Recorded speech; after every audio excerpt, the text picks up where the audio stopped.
ZEE5 ಇರುವಾಗ ನೀವು ನಿಮ್ಮ ನೆಚ್ಚಿನ ಶೋಗಳನ್ನ ಎಂದಿಗೂ ಮಿಸ್ ಮಾಡಿಕೊಳ್ಳುವುದಿಲ್ಲ. ಅದು ಸಂಪೂರ್ಣ ಉಚಿತವಾಗಿ.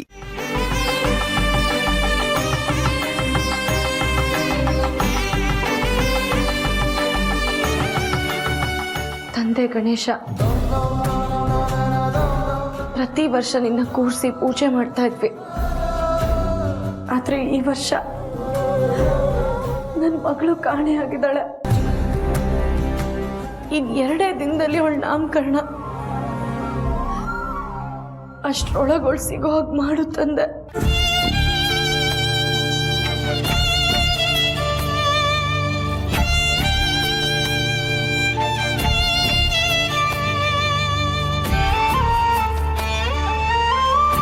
ಅಪ್ಪ ಗಣೇಶ, ಆ ಮಗು ನಮ್ಮ ಪಾರ್ವತಿ ಮಗು ಅಂತಲೇ ಎಲ್ರಿಗೂ ಗೊತ್ತಾಗಿ ತಂದೆ ತಾಯಿ ಮಡ್ಲಲ್ಲೇ ನಾಮಕರಣ.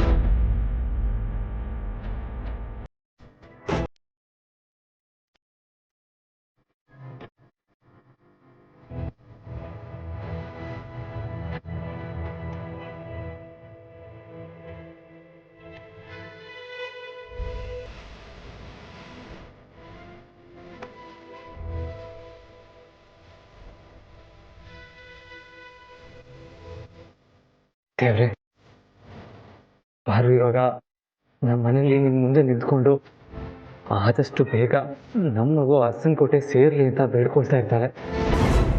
ಅವಳ ಬೇಡಿಕೆಗೆ ದಯವಿಟ್ಟು ತಥಾಸ್ತು ಅನ್ಬೇಡ. ಪಾರು ಕೇಳಿದ್ದೀನಿ ಎಲ್ಲ ಕೊಡು, ಆದರೆ ಅವಳು ಇವಾಗ ಕೇಳ್ತಿರೋ ಆ 1 ವಾರನ ಮಾತಾಡ್ಕೊಡ್ಬೇಡ. ನನ್ನ ಮಗು ನನಗೆ ಬೇಕು.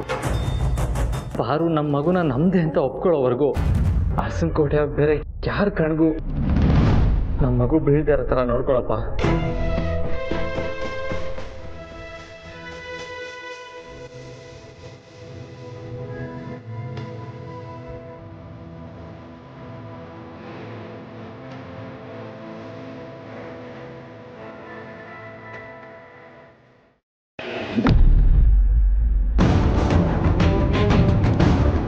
ಮಗು ಕಳ್ದೋಗಿರೋದೆ ನಿನ್ಗೊಂದು ನೆಪ ಆಗೋಯ್ತಲ್ಲ, ಪದೇ ಪದೇ ಇಲ್ಲಿಗೆ ಬರಕ್ಕೆ.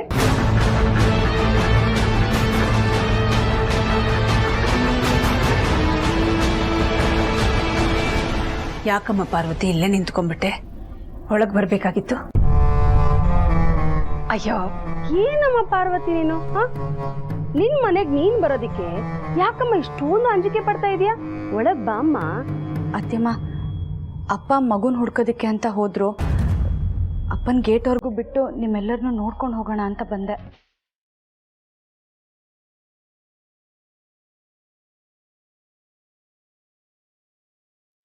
ಯಜಮಾನ್ರು ಜನನಿಗೆ ಮಾತು ಕೊಟ್ಟಿದ್ದಾರೆ, ನಾಮಕರಣದಷ್ಟರಲ್ಲಿ ಮಗು ನಿನ್ನ ಮಡ್ಲಲ್ಲಿರುತ್ತೆ ಅಂತ. ಆದ್ರೆ ಆ ಮಾತನ್ನ ಭಾವ ಉಳಿಸ್ಕೊಳ್ಳಲ್ಲ ಅಂತೀರ ಅಕ್ಕ? ಅಯ್ಯೋ ಇಲ್ಲ ಇಲ್ಲ, ಯಜಮಾನ್ರು ಕೊಟ್ಟ ಮಾತನ್ನ ಖಂಡಿತ ಉಳಿಸ್ಕೋತಾರೆ. ಆದರೂ ದೈವಾನುಗ್ರಹ ಇದೆಯಾ ಅಂತ.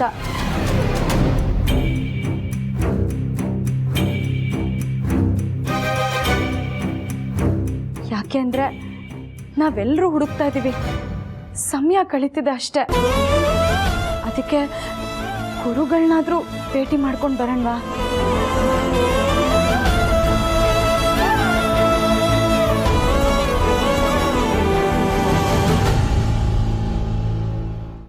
ಗುರುಗಳು ದಿವ್ಯ ದೃಷ್ಟಿ ಇರೋರು. ನಮ್ಮ ಮಗು ಎಲ್ಲಿರುತ್ತೆ ಅಂತ ಅವ್ರಿಗೆ ಗೊತ್ತಾಗತ್ತಲ್ವ ಅತ್ಯಮ್ಮ? ಒಂದ್ಸಲ ಫೋನ್ ಮಾಡಿ ಅವ್ರನ್ನ ಭೇಟಿಯಾಗೋದಕ್ಕೆ ಬರ್ಬೋದಾ ಅಂತ ಕೇಳಿ ನೋಡಿ. ಪಾರ್ವತಿ, ನಿನ್ನ ಅಖಿಲ ಗುಣದಲ್ಲಿ, ಯೋಚನೆಗಳಲ್ಲಿ ಎಷ್ಟೊಂದು ಹೋಲಿಕೆ ಇದೆ.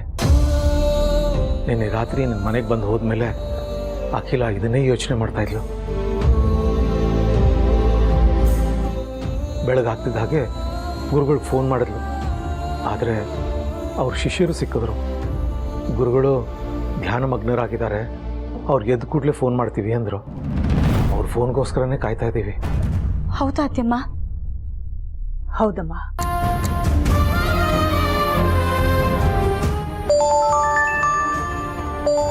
ಗುರುಗಳ ಶಿಷ್ಯಂದ್ರೆ ಫೋನ್ ಮಾಡ್ತಿದ್ದಾರೆ. ಹಲೋ, ನಮಸ್ಕಾರ. ಹಾಂ, ಆಯಿತು ಆಯಿತು. ಗುರುಗಳು ಇವತ್ತು ಊರಾಚೆ ಇರೋ ಶಿವನ್ ದೇವಸ್ಥಾನಕ್ಕೆ ಹೋಗ್ತಿದಾರಂತೆ. ನಾವು ಅಲ್ಲೇ ಹೋಗ್ಬೇಕಂತೆ. ಊರಾಚೆ ಇರೋ ಶಿವನ್ ದೇವಸ್ಥಾನಕ್ಕೆ ಅದೆಷ್ಟೋ ಸಲ ಹೋಗಬೇಕು ಅಂತ ಅಂದ್ಕೊಂಡಿದ್ವಿ. ಆದರೆ ಮುಹೂರ್ತನೇ ಬಂದಿರಲಿಲ್ಲ. ಈಗ ಇಂಥ ಸಮಯದಲ್ಲಿ ದೇವ್ರು ಕರೆಸ್ಕೊತಾ ಇದ್ದಾನೆ ನೋಡಿರಕು. ಅತ್ತೆಮ್ಮ, ನಾನು ಬರ್ತೀನಿ. ಅತ್ತೆ, ನಾನು ಬರ್ತೀನಿ ಅತ್ತೆ. ಜನನಿ, ನಿನಗೆ ತುಂಬ ನಿಶಕ್ತಿ ಇದೆ ಅಮ್ಮ. ಇಂಥ ಸಮಯದಲ್ಲಿ ನೀನು ಬರೋದು ಬೇಡ. ಪಾರ್ವತಿ, ನೀನು ಜನನಿ ಜೊತೆನೆ ಮನೇಲೇ ಇಟ್ಬಿಡಮ್ಮ. ನಾನಂತೂ ಬರ್ಬೋದಲ್ವಾ? ರಘು, ಮನೇಲಿ ಅವರಿಬ್ಬರೇ ಇರ್ತಾರೆ. ಅಟೆಂಡ್ ಮಾಡಕ್ಕೆ ಯಾರಾದ್ರೊಬ್ರು ದೊಡ್ಡೋರು ಇರಬೇಕಲ್ಲ. ನೀವು ಮನೇಲೇ ಇಟ್ಬಿಡಿ. ನಾನು ಪ್ರೀತು ಹೋಗಿ ಬರ್ತೀವಿ. ಅದಕ್ಕೆ ನಾನು ಬರ್ತೀನಿ. ಅದಕ್ಕೆ ಹಾಂ, ಸರಿ ಬನ್ನಿ.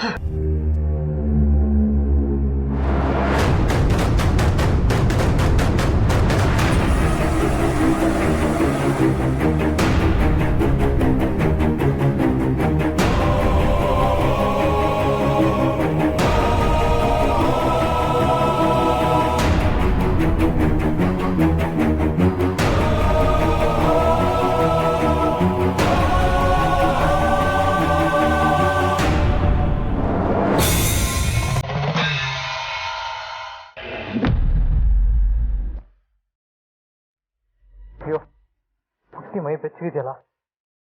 ಹಾಕಿ ಬೇರೆ ಇನ್ನೂ ಬಂದಿಲ್ಲ. ತಾತ ಬರ್ತಾರೆ, ಆಯ್ತಾ? ಆಮೇಲೆ ನಾವು ಡಾಕ್ಟರ್ ಹತ್ರ ಹೋಗೋಣ.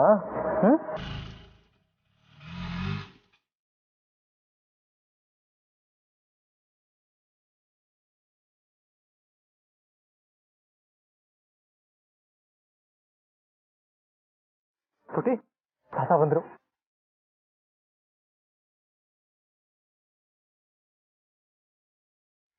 ಸಾಫಿ, ಮಗು ಮೈಯೆಲ್ಲ ಬೆಚ್ಚಗಿದೆ. ಅಯ್ಯೋ, ಇದೆಲ್ಲ ಸಹಜ ದೊಡ್ಡ ಯಜಮಾನ್ರೆ. ಎಲ್ಲ ವಾತಾವರಣ ಬದಲಾಗಿದೆ ಅಲ್ವಾ, ಏನಾಗಲ್ಲ, ಹೆದರ್ಬಿಡಿ. ಅಲ್ಲ ಸಾರ್ಥಿ, ಆದರೂ ಸರಿ ಸರಿ, ನಿರ್ಲಕ್ಷ್ಯ ಮಾಡೋದು ಬೇಡ. ಡಾಕ್ಟ್ರಿಗೆ ತೋರ್ಸೋಣ, ನೀವು ಗಾಬರಿ ಆಗಬೇಡಿ. ಸರಿ ಸಾರ್ಥಿ, ಹಾಲು ಕುಡ್ದಿಲ್ಲ, ಫಸ್ಟು ಹಾಲು ಕುಡಿಲಿ, ಆಮೇಲೆ ಡಾಕ್ಟರ್ ಹತ್ರ ಹೋಗೋಣ. ಸರಿ, ಇವಳಿಗೋಸ್ಕರ ನಿಂತಲೇ ನಾಟಿ ಹಸು ಹಾಲು ತಂದಿದ್ದೀನಿ. ನಾನು ಬಿಸಿ ಮಾಡ್ಕೊಂಡ್ಬರ್ತೀನಿ. ತಾತ ಇವಾಗ ಹಾಲು ಬಿಸಿ ಮಾಡ್ಕೊಂಬರಕ್ಕೆ ಹೋಗಿದ್ದಾರೆ. ತಾತ ಹಾಲು ತಂದಮೇಲೆ ಹಾಲು ಕುಡಿದು ಹಾಸ್ಪಿಟಲ್ಗೆ ಹೋಗೋಣ, ಸರಿನಾ? ಜಾಣ ಮರಿ.